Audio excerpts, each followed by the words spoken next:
मैंने कई लोगों को ये कहते हुए सुना है कि मनुष्य जो है भूलों का पिटारा है, मनुष्य जो है गलतियों का पुतला है। और ये सत्य है।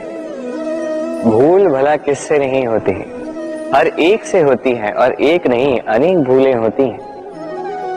किंतु स्मरण रखिएगा, उन्हीं के वस्त्रों पे कीचड़ लगता है जो कीचड़ साफ करने का प्रयास करते हैं। तो जहां प्रयास वहां भूलें तो होंगी। अब यदि आप कोई नया संकल्प करने जा रहे हैं, कोई बड़ा कार्य करने जा रहे हैं और आपसे कोई भूल हो जाए तो कोई बात नहीं, पश्चाताप ना करें। अपनी भूल को पहचानें, उसे समझें, उसे सुधारने का प्रयास करें और सबसे महत्वपूर्ण बात, अपनी भूलों से सीखें।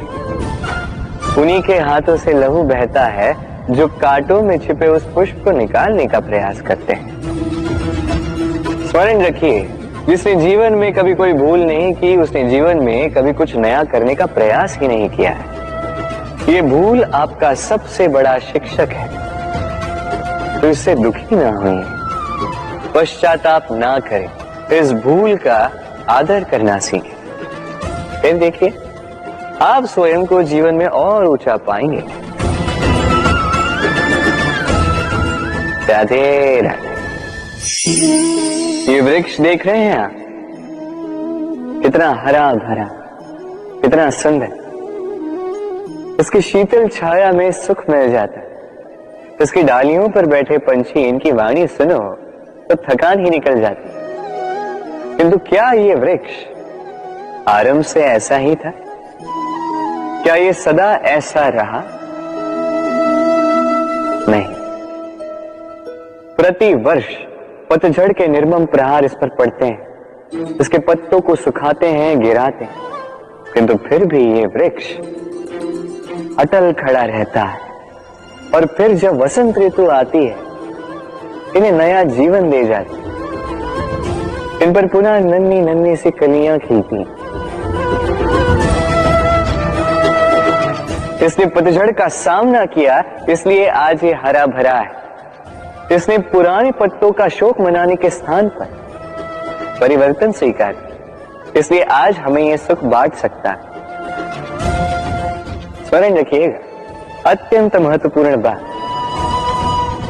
परिवर्तन और पीड़ा, ये संसार के सबसे महान सत्य है।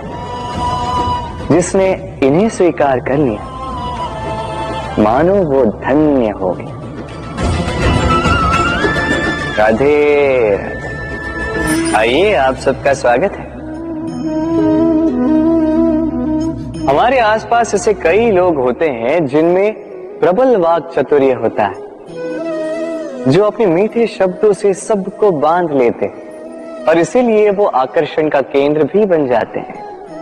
अब हमारे आसपास ऐसे भी कुछ लोग होते हैं जिनके शब्द हमें चुभते हैं, जिनकी दृष्टि से हम सदैव बचकर निकलना चाहते हैं, है ना? ये शब्द अत्यंत शक्तिशाली होते हैं। यदि ये शब्द नव प्राण फूंक सकते हैं, तो ये शब्द प्राण ले भी सकते हैं। जैसे एक शब्द मंत्र बनकर जीवन ता देता है, वही कोई दूसरा अपशब्द हमें दुख दे देता है, हमारे मन में क्रोध को जगाता है। क्यों? कि हमारे वचन अमूल्य है, ये हमारे शब्द ये ब्रह्म है। तो सोच समझकर मन के तुला में अच्छे से तोल कर इन शब्दों को मुख से निकालिएगा, क्योंकि इन्हीं शब्दों से आरंभ है और इन्हीं शब्दों पे अंत। राधे राधे। क्या करना? मैं स्नान करने का प्रयास कर रहा हूं। इस सरोवर में मैं अपना प्रतिबिंब देख पा रहा हूं। अब यदि मैं अपने मन में ये विचार लाऊं कि मेरे प्रतिबिंब का स्नान करना, इसका अर्थ है मेरे शरीर का स्नान करना, तो क्या ये उचित होगा? क्या ऐसा होता? नहीं। कदापि नहीं, क्योंकि आपका शरीर आपके वश में। जब तक आप अपना शरीर नहीं भिगाओगे तब तक आपका प्रतिबिंब नहीं भीगेगा। अब आप सोच रहे होंगे कि मैं ऐसी व्यर्थ की बातें कर ही क्यों रही, क्योंकि इन बातों का नाता है हमारे जीवन में हमारे अनुभव से। हमारे जीवन में ये अनुभव अत्यंत महत्वपूर्ण होते हैं। कुछ लोग ऐसे होते हैं जो संकटों का सामना नहीं करना चाहते, कठिन परिस्थितियों का सामना नहीं करना चाहते, उनसे दूर भागते हैं और साथ ही ये आशा भी करते हैं कि बड़े से बड़े संकट का सामना करने का उनमें अनुभव स्वयं ही आ जाए, वो साहस अपने आप आ जाए। किंतु ऐसा नहीं है, इसलिए संकटों का सामना करें, ना कि उनसे दूर भागे, क्योंकि यह अनुभव बैठे बैठाए तो नहीं आता। इसके लिए आपको उस मार्ग पे चलना होगा जहां संकट है, चुनौतियां हैं, कठिन परिस्थिति है, और इस मार्ग पर निडरता से चलना होगा, इनका सामना करना होगा। फिर देखिए, इस मार्ग में आपकी शक्ति, आपका साहस आपकी प्रतीक्षा कर रहे हैं। राधे राधे। ये मोती देख रहे हैं, शुभ्र, श्वेत, ओजस्वी, और इसे ऐसा ही बनाए रखने के लिए हम क्या कुछ नहीं करते। इसे ऐसे किसी मखमल के वस्त्र में लपेट देते हैं, किसी पिटारी में अच्छे से बंद करके रखते हैं। क्यों? ताकि इस पर खरोच ना आए, ताकि ये मोती टूटे ना, क्योंकि ये अनमोल है। उसी प्रकार है ये दूध फटे ना, इसलिए हम इसे गर्म करके रखते हैं। ग्रीष्म ऋतु में हम इसे शीतल जल में रखते हैं, क्योंकि ये अनमोल है। ये दोनों अनमोल है और इसलिए हम इसे सहेज कर रखते हैं। दूध हमारे तन को और पुष्ट करता है, उसी तन की सुंदरता बढ़ाते हैं ये मोती। अब मोती और दूध की ही भांति होते हैं हमारे अपनों के मन, इन्हें भी हमें सहेज कर रखना चाहिए, इनकी रक्षा भी हमें करनी चाहिए।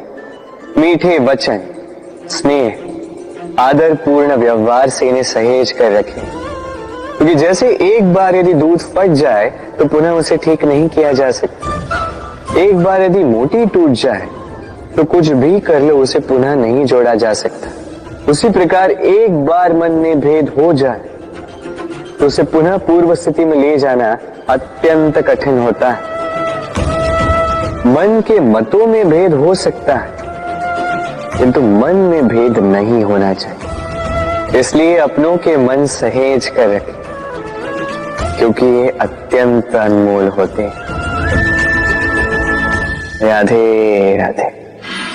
कितनी बार ऐसा होता है, आप कोई कार्य करने के लिए इसे किसी को सौंप देते हैं, अब वो व्यक्ति उस कार्य को पूर्ण नहीं कर पाता, अधूरा छोड़ देता है या ठीक से नहीं कर पाता।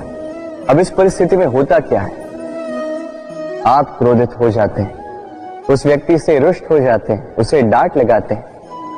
उसके पश्चात उस कार्य को संपन्न करने के लिए आप स्वयं जुट जाते हैं और अंततः वो कार्य पूर्ण हो ही जाता है।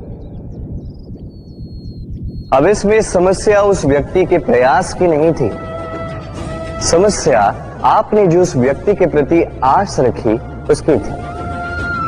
हम दूसरों के प्रति अपनी आस को प्रथम सीढ़ी बना लेते हैं और स्वयं पर विश्वास को अंतिम सहारा। इसके स्थान पर होना ये चाहिए कि स्वयं पर विश्वास को हमें प्रथम सीढ़ी बनानी होगी, उसे अपना सहायक मानना होगा। यदि ऐसा करोगे तो परिणाम और भी सुख और भी आनंददायी होंगे। स्मरण रखिएगा, इस संसार में आपका सबसे बड़ा सहायक और कोई नहीं।